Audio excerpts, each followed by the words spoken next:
How can somebody guide themselves into figuring out what some of those other things might be? Well, I think something that I like to do early on in the class is I like to have them kind of go back to their childhood room and say, what was in your room and what did you want to be in your room? Because, as kids, we want things, but sometimes we never get them because of, socioeconomic status, circumstances, bills, whatever.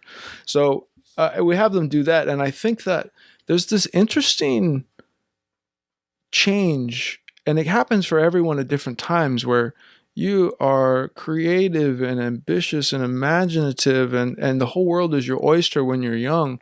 And then at a certain point, all of those things that maybe you enjoyed get turned off because you're focusing on your schoolwork or you're focusing on your sport, and you lose contact with these other parts of yourself that haven't had any light shown on them. They're in a box, so to speak, a toy box or whatever kind of metaphor you want to use, right?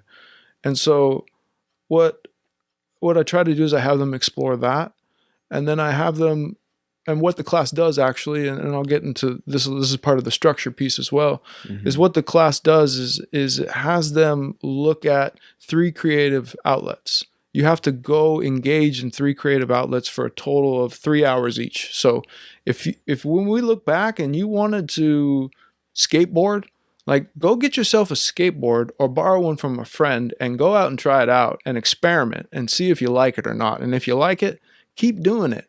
It's going to be there for you when you're feeling down or you're missing your friends from your sport or you are just not, you're feeling depressed.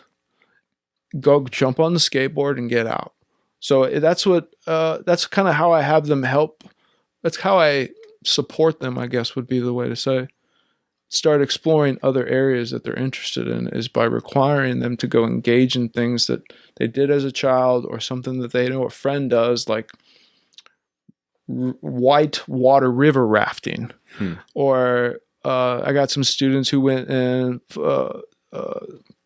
fished the beach, fished the salt.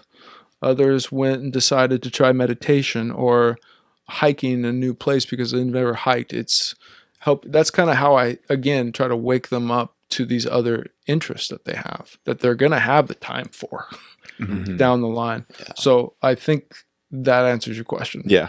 Okay.